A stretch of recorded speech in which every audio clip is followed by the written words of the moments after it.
Good YouTube, Quinn Wade coming to y'all with that instant basketball analysis on Analysis Playground on YouTube, exclusively on there forever. And we are going to talk about how the Dallas Mavericks ended up winning a lot of this game, but ended up losing it in the end to the New Orleans Pelicans, 119 to 113. The Mavericks are now 11-19 and 3-10 on the road. And the Pelicans are 8-22 and they won 5 in a row after this one and are now 6-12 at home. The Pelicans won the first quarter 36-34, but Dallas won the second quarter 29-21, so they had the lead going into halftime. And they also won the third quarter 24-22, but they lost the fourth quarter 40-26, which is just crazy that the Pelicans was able to score that much points and held them to below 30. But that's how hard it can be sometimes when the team gets going and gets rolling. It's hard to slow them down and stop them, especially at home. And that was something that the Mavericks just couldn't contain anymore and ended up blowing this one ultimately. And they got to move on to the next one. Same with the Pelicans, to keep that win streak going on, because they ain't got their pick, so they might as well try to make the best of their season. Anyway, Anthony Davis, they had a bunch of number one picks going at each other. Cooper went number one. Zion went number one. Anthony Davis went number one in the drafts. 35 minutes for Anthony Davis, but he also had 35 points. He went 16 of 28 from the field and 1 of 3 from the three-point line, 2 of 3 from the free throw line. He had it going from finishing it in the basket with the dunks. He was able to get some push shots to go. He was able to get the mid-range to go, and like I said before, he did make a three, and he went 2 or 3 from the free throw line. But he also had 17 rebounds. They could not stop him, or they just couldn't do anything with him, and he just had an advantage no matter who was in the paint or who was guarding him. That's how good Anthony Davis is. I mean, he's a number one pick. He's a multiple-time All-Star. He's one of the best defenders, one of the better rebounders when he's healthy. And obviously, he's a top 75 player ever, and he's still in his prime, and he was just a beast in this game. 2 assists, 4 turnovers, 1 steal, 1 block, 6 offensive rebounds out of 17 total, and 4 personal fouls, and minus 11 and plus minus for him. PJ Washington made a good 3 and then another one, but other than that, he went 3 of 7 from the field and 2 of 3 from the three-point line in 28 minutes for 8 points. He also had 8 rebounds, but he also had 3 turnovers with no assists. He had a steal and 2 blocks, 4 offensive rebounds. That would help. And he also had 4 personal fouls and was a minus 10 and plus minus. Najee Marshall kept attacking even in the fourth quarter and finishing around the rim, but it just wasn't enough. 29 minutes for him, 15 points. He was efficient, 7 to 10 from the field, took good looks all game, even going 1 and 2 from 3. He had 5 rebounds, 6 assists, and a turnover, and he also had 2 personal fouls and an offensive rebound. It was a minus 6 and plus minus. Cooper Flag was just looking to pass a lot and set up his teammates in this game. He really wasn't looking to score, which was kind of crazy because he just had the advantage whenever he wanted to. But he just, like I said, the problem with Cooper Flag sometimes is his mentality. Sometimes he's more of a team player. Sometimes he's a guy that really wants to take over and take his shots. But this game, he had 16 points and he was 5 of 11 from the field. Even Ryan Nembhard took more shots than Cooper Flag in this one. Even Klay Thompson did, and he played more minutes than both of them. And that's how I can say he's a different type of number one pick. 1 to 1 from 3, 6 rebounds, 6 assists, 2 turnovers, 1 steal, 1 block, 2 offensive rebounds, 2 personal fouls, and a minus 9 and plus minus. His defense has been good as a rookie. I mean, he just turned 19. He has the athleticism, he has the knowledge, he has the IQ, he has the understanding of how to use his body, how to move his feet, how to stay in front of guys, how to make things frustrating for offensive players, and he knows how to use his hands to get the ball from you, and also how to block you. So he's a good rookie, like we thought he would be, and he's living up to the hype right now. Ryan Nembhard, 25 minutes, 4 points, 2 of 13 from the field, and 0 of 4 from 3. I mean, that's just terrible shooting. But he also turned the ball over 5 times. He was a big reason why they couldn't keep the lead, and one of the reasons why they ended up losing this game, because he just had a bad one. 4 rebounds. He also had 1 steal, one offensive rebound, and 4 personal fouls, and a -10 and plus minus. Caleb Martin, 17 minutes, 4 points, 2 of 2 from the field, 0 of 1 from the free throw line, 2 rebounds, 3 assists, 1 block, 1 offensive rebound, 0 personal fouls, and a +9 and plus minus. And I would say every starter had a rebound or more in this game, and everybody off the bench had a rebound or more. Daniel Gafford flew through the air and caught an alley oop and finished it. That was his only field goal that he made. He finished 1 of 3 from the field, but he also went 1 of 2 from the free throw line for 14 minutes. He also had 5 boards and 2 steals, 1 offensive rebound, 1 personal foul, and a +1 and plus minus. Klay Thompson, they kept leaving him open. They kept giving him good looks, so he was letting it fly. He had the most points off the bench with 20. He was also the only person off the bench to get in double figures in points. And he did play 31 minutes, which is like playing as a starter. Some of the starters like Ryan and Najee Marshall and PJ Washington didn't even play 30 minutes.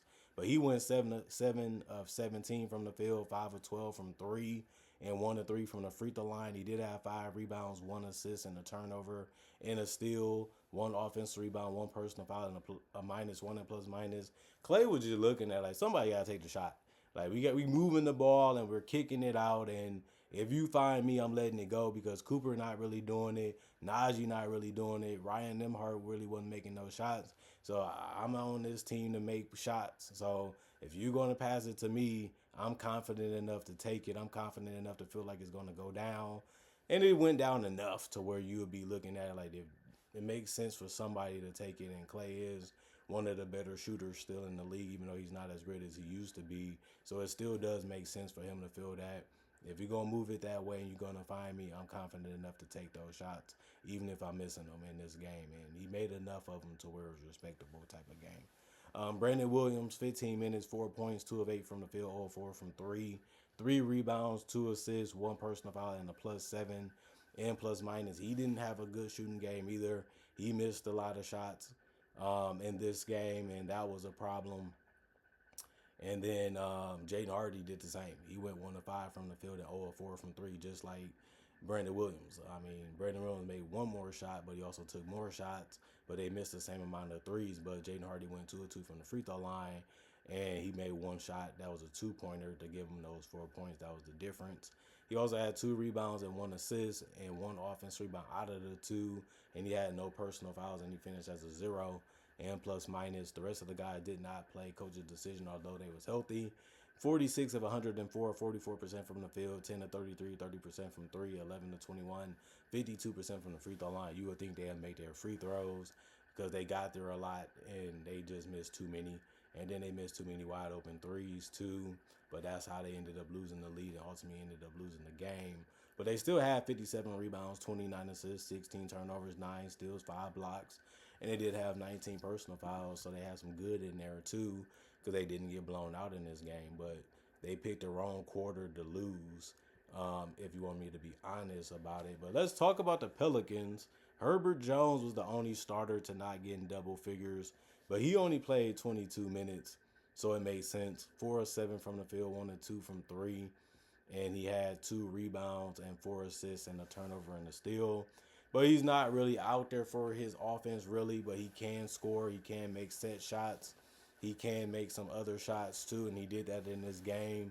So he still had a good one. He just didn't do a lot. 1 offensive rebound, 1 personal foul, and a -4 and plus minus for him. Trey Murphy got some finishes around the rim, and then he splashed a wide open 3, but he only had 11 points in 38 minutes. He was 4 of 12 from the field, 1 of 4 from three, 2 of 2 from the free throw line. He also had 5 rebounds, 4 assists, 1 turnover, and 4 steals. That was good to see from him. That was the most on the team. 4 steals is hard to do. 1 personal foul and a +10 and plus minus. Derek Queen, 34 minutes, 19 points, 7 of 12 from the field, 0 of 2 from three, 5 of 6 from the free throw line. He ended up having a double-double. He was using that body to get to the rim and finish, but he also hit some perimeter shots too. And he's just a good, solid, strong guy. He knows how to use his body. He knows when to use his body to be able to get shots off and be able to drive. And he also knows when to pass. And he knows how to drive and stop and pass and score. So he's really good with his footwork. He's really good at understanding how to use his body the right way. He did have 6 assists, 3 turnovers, 2 steals, and a block too. One offensive rebound, and he had 30 personal fouls. He was a plus 13 and plus minus. Sadiq Bey has been a good player for them.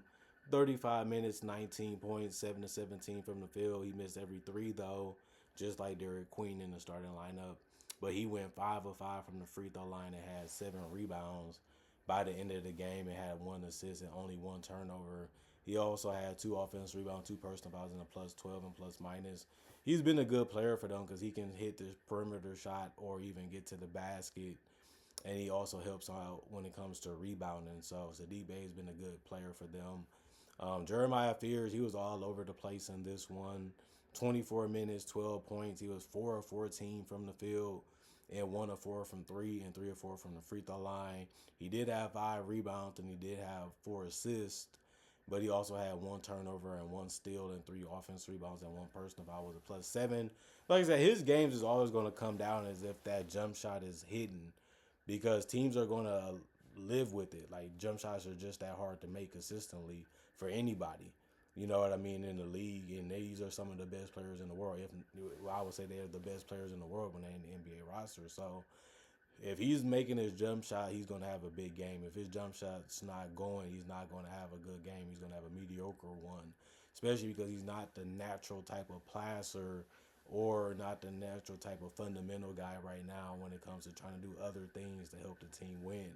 He did have some rebounds in this one. You have to be happy with that. But his scoring can come and go depending on how his jump shot is going down in the game. And then Zion Williamson, he put his pride aside and showed that he's willing to come off the bench, and it's been working. He had 24 points, 10 to 14 from the field. He was getting to the basket all night. They couldn't stop it. He was too physical. He attacked at the right time, caught him off guard sometimes, and he was able to finish, and he was one of the big reasons why they was able to win in the fourth quarter. And I think it was just a great team effort of them passing the ball and trying to find ways to attack when they could. And it was just working out for him the entire fourth quarter, and Zion was a big part of that. He also had 9 rebounds and 3 assists and 1 turnover is all that he had. He also had 4 offensive rebounds and 2 personal fouls. Was a plus 2 and plus minus. Carlo had a nice alley-oop finish too, but he finished with 14 minutes and 5 points is what he finished with. He also had 2 of 4 shooting from the field and 1 of 3 shooting from the three-point line. And he also went 0 of 2 from the free throw line, but he had 6 rebounds, 1 assist, and a turnover, and a block, 1 offensive rebound, 3 personal fouls, and a minus 7 and plus minus. He gave you something that was good because he did a lot of things in a small amount of minutes that he played. And you have to like that. Jose Alvarado, 16 minutes. He had 6 points. He didn't take a lot of shots, but he made half of them, so you're happy with that because he also had 2 rebounds, 3 assists, and only 1 turnover and a steal. 1 offensive rebound. He didn't have any personal fouls and was a minus 3 and plus minus. And Jordan Poole, he gave them an ejection of energy. He brought it and tried to find ways to help defensively, and he did a good job scoring here and there. He wasn't that efficient in this one, but he did finish with double figures with 14 points in 27 minutes. He also went 4 of 12 from the field, 2 of 8 from 3, went 4 of 4 from the free throw line. He did have 2 rebounds, 1 assist, and 2 turnovers, and 3 personal fouls, and he was just out there having fun and enjoying the competition that the Mavericks was giving them. And it was a close game even in the fourth quarter. So it was always just watching and seeing what was going to happen next. And that was just something that was exciting about this game. And then Micah Peavy, 5 minutes, 0-1 from the field. He shot a 3, and that was about it. But he did have 3 rebounds and an assist with no turnovers and no personal fouls. And he also did have 1 offensive rebound finish as a plus 1 and plus minus. The team ended up shooting 44 of 97. They shot less shots than the Mavericks, but made it at a better percentage, 45 to 44, close between both teams. But they went 8 of 34, 24% from 3, while the Mavericks went 10 of 33, 30% from 3. So the Mavericks shot better, but they also shot 1 less 3 than the Pelicans. And then 23 of 27, 85% from the free throw line was way better than what the Mavericks shot. They was 11 of 21, 52%. So that was a good advantage to make up the points that they didn't get from the field and from 3. And then they did get out-rebounded 51 to 57 by the Mavericks. They also got out-assisted 28 to 29 They also had less turnovers, 12 to 16 compared to the Mavericks, and then both teams had 9 steals, 2 blocks, 5 for the Mavericks, 14 offensive rebound, 18 up for the Mavericks, so they won that one. But 37 defensive rebounds for the Pelicans. The Mavericks also won that because they had 39. But the Pelicans did commit less personal fouls, 16 compared to 19 of the Mavericks. But like I said, the Pelicans did shoot more free throws and they made it at a better percentage compared to the Mavericks, who didn't shoot that great from the free throw line. So close game, could have went either way, but the Mavericks, they just start killing themselves a little bit with their decisions and then not making the shots, even if they had the looks that they wanted. And it can just come down to that, like those last 2-3 minutes, who can just slow it down enough to get a shot that they actually like and just put it in the basket. And the Pelicans was able to do it better than the Mavericks, and that sucks because the Mavericks needed this win more than the Pelicans did, but it just wasn't meant to be. It just wasn't meant to happen. And the Pelicans, they ain't complaining because they came to get the win. They was able to get that, and now they can celebrate a little bit too because they're on a 5-game win streak right now, like I said before, and they was at home, and the crowd was going crazy, especially when they got back in the game and was able to get the lead. And it was just striding after that. Like we feel like we definitely can beat them. We feel like we definitely can play with them. It's how they felt, and then to get the win on top of that was just enormous for them and the fan base that was there celebrating with them all night, especially in the fourth quarter. Other than that, comment, like, subscribe, share it, the notification bell to get the analysis when it first come out. I also do conversation videos just like this, but about various NBA only topics, and also breakdowns with real footage of legends, current legends, rookies, and also future stars. Also do mock draft and draft coverage too. Not only that, thank y'all for checking out the channel. Thank y'all for watching. I got over 4,000 plus videos already on my channel that you can watch right now too, and it's all for free. Plus, I try to make videos every single day throughout the day to give y'all something to look forward to and something to watch. Whether you checking out the channel or you're already a subscriber and a fan of the channel and a supporter. Other than that, y'all stay blessed up. Y'all stay good. Peace, and I'll see y'all later today, hopefully with more analysis.